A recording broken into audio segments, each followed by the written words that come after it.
CDS NDA के बाद UPSC द्वारा कंडक्ट किया जाने वाला भारतीय सेना का दूसरा सबसे बड़ा एग्ज़ाम है, जिसके माध्यम से तीनों सेनाओं Indian army, Indian navy, Indian air force में ऑफिसर्स की भर्ती की जाती है।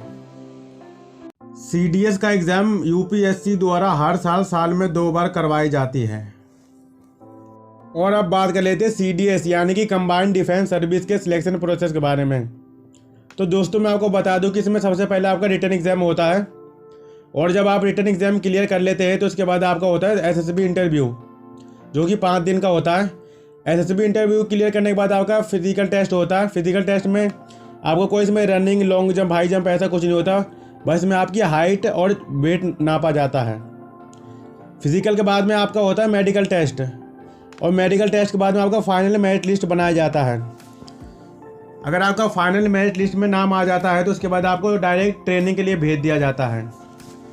इंडियन मिलिट्री एकेडमी देहरादून और Indian naval academy Ezhimala, Indian air force academy Hyderabad और ऑफिसर ट्रेनिंग एकेडमी चेन्नई।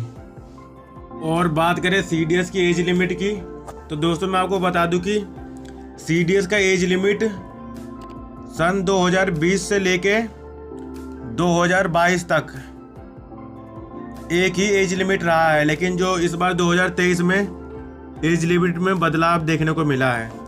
तो इस प्रकार से आगे भी बदलाव हो सकता है एज लिमिट में, तो इसलिए मैं आपको एज लिमिट बिल्कुल कंफर्म नहीं बता सकता कि हाँ भाई एज लिमिट यही है। और अब बात कर लेते हैं हाइट के बारे में। तो दोस्तों मैं आपको बता दूं कि अगर आप CDS एग्ज़ाम द्वारा इंडियन मिलिट्री एकेडमी ज्वाइन करना चाहते हैं तो इसके लिए आपकी हाइट 157.5 सेंटीमीटर होना चाहिए। और अगर आप CDS एग्ज़ाम द्वारा इंडियन नेवल एकेडमी ज्वाइन करना चाहते हैं तो इसके लिए आपकी हाइट 157 सेंटीमीटर होना चाहिए। और अगर आप CDS एग्ज़ाम द्वारा एयर फोर्स एकेडमी ज्वाइन करना चाहते हैं तो इसके लिए आपकी हाइट 162.5 सेंटीमीटर होना चाहिए। और जो फीमेल कैंडिडेट है उनकी हाइट कम से कम 152 सेंटीमीटर होना चाहिए। और जो कैंडिडेट पहाड़ी एरिया से बिलोंग करते हैं उनको 5 सेंटीमीटर हाइट में छूट मिलेगा। और जो कैंडिडेट लक्षद्वीप से बिलोंग करते हैं उनको 2 सेंटीमीटर हाइट में छूट मिलेगा। और अब बात कर लेते हैं कि CDS एग्ज़ाम के लिए आपका एजुकेशन क्वालिफिकेशन क्या होना चाहिए। तो दोस्तों मैं आपको बता दूं कि अगर आप CDS एग्ज़ाम द्वारा इंडियन मिलिट्री एकेडमी या फिर ऑफिसर ट्रेनिंग एकेडमी ज्वाइन करना चाहते हैं तो इसके लिए आपका ग्रेजुएशन कंप्लीट होना चाहिए, बस किसी भी स्ट्रीम से। और अगर आप CDS एग्ज़ाम द्वारा इंडियन नेवल एकेडमी ज्वाइन करना चाहते हैं तो इसके लिए आपका बैचलर डिग्री होना चाहिए इंजीनियरिंग में, चाहे आपने किसी भी डिपार्टमेंट में इंजीनियरिंग की हो। और अब बात कर लेते हैं एयर फोर्स एकेडमी के बारे में।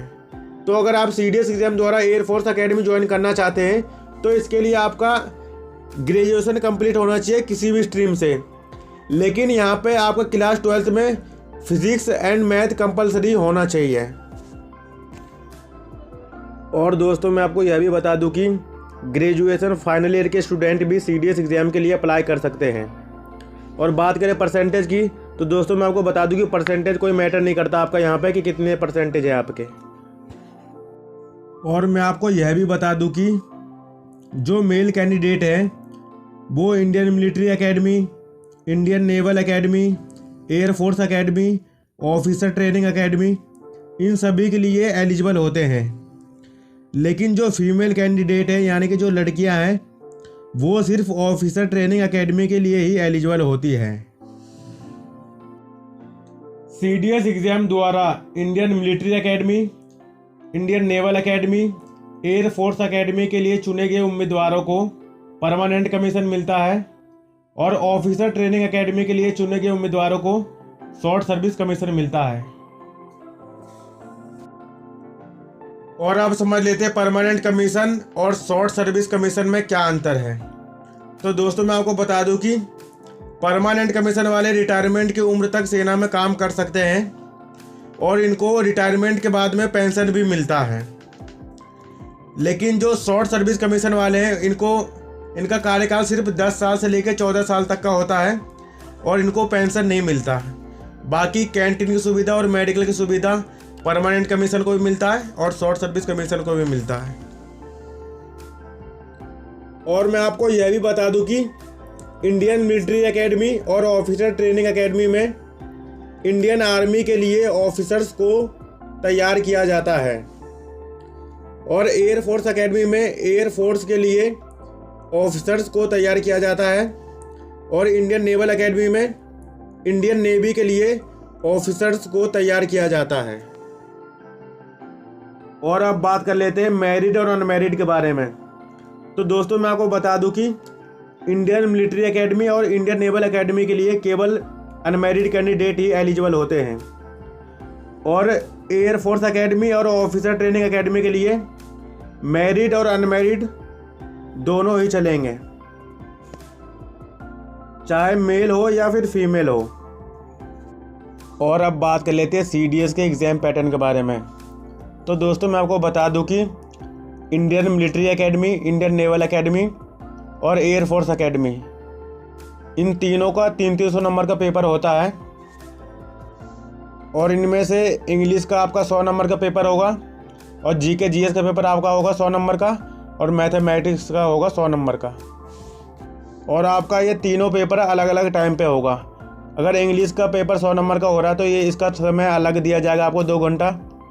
GK GS का पेपर होगा आपका 100 नंबर का तो इसका समय आपको अलग 2 घंटा दिया जाएगा और मैथमेटिक्स का आपका पेपर होगा 100 नंबर का तो इसका समय आपको अलग 2 घंटा दिया जाएगा। यानी कि ये तीनों पेपर आपको 3 भागों में बांटा गया और आपका अलग अलग समय दिया गया पेपर के लिए।